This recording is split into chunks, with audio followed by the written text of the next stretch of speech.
Prove that there is no natural number for which 4 to the power n ends with the digit 0। मतलब क्या है, यहाँ पे जो n है पावर n में आप कोई भी नेचुरल नंबर दे दे, जो फाइनल रिजल्ट आएगा that is not ends with 0। Okay, ये क्वेश्चन है। मतलब n में अगर आप 1 दे देते हैं तो कितना आता है 4, अगर आप 3 देते हैं तो कितना आता है 4 इंटू 4 16 इंटू 4 64। मतलब इस तरह से अगर कुछ भी रिजल्ट आए तो आप देखेंगे and it never ends with 0। कोई भी नंबर आता है कैलकुलेशन में वो कभी भी 0 से एंड नहीं हो रहा है। तो ये आपको प्रूफ करना है कि क्यों नहीं होता है वो। इसका सोल्यूशन मैं आपको दिखाऊंगी किस तरह से इसको कैलकुलेट किया जाता है। मैं हूँ आपकी टीचर रूपा मित्रो and you are watching my channel Rupa study solution. अगर अब तक आपने मेरा चैनल को सब्सक्राइब नहीं किया है तो प्लीज़ मेरे चैनल को सब्सक्राइब कीजिए। वीडियो अगर पसंद आए तो उसको लाइक कीजिए और बहुत सारा शेयर कीजिए। Okay, let's start.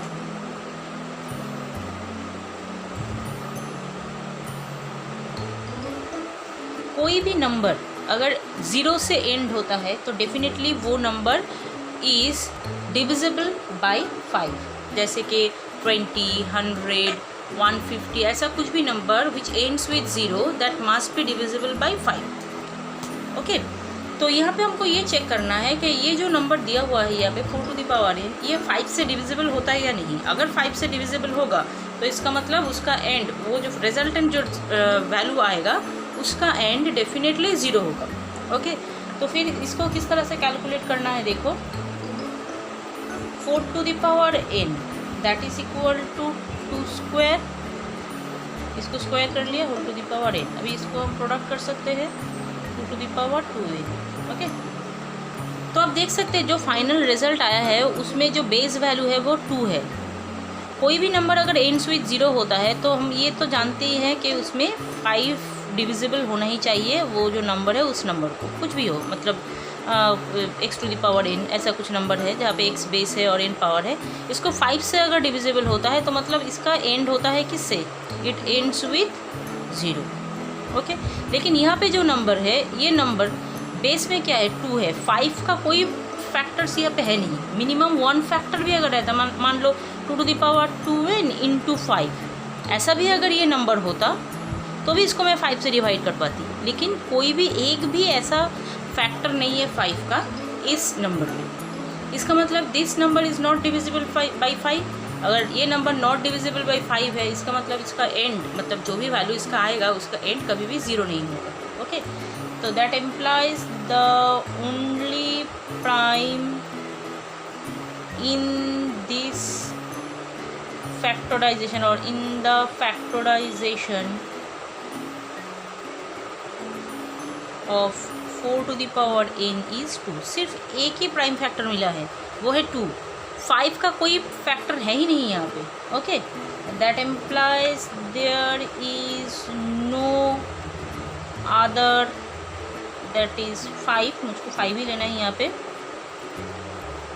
Prime number in the factorization of 4 to the power n that is equal to 2 to the power 2n। इसमें कोई भी 5 का कोई फैक्टर है नहीं। इसका मतलब ये हम क्या बोल सकते हैं यहाँ पे 4 to the power n does not end with the digit 0 for any natural number n।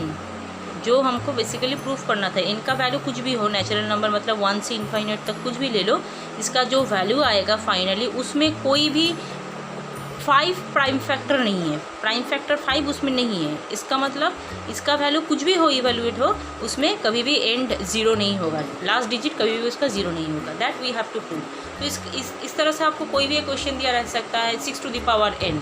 तो 6 टू द पावर n को आप किस तरह से करेंगे, 6 टू द पावर n को आप कर लीजिए 2 to the power n into 3 to the power n, ये आप कर सकते हैं। तो अभी देखिए इसमें भी कोई 5 नंबर नहीं है बेस में, तो इसका मतलब 6 टू द पावर n को भी आप 0 से एंड नहीं कर सकते। ओके, होप ये वीडियो आपको समझ में आया होगा। दिस इज़ द स्टेप, यही आपको करना है। ओके, बेसिकली आप ये लिख सकते हैं, ऊपर एक लाइन लिख देती हूँ मैं, एनी नंबर एक नंबर लिख देती हूँ मैं, एनी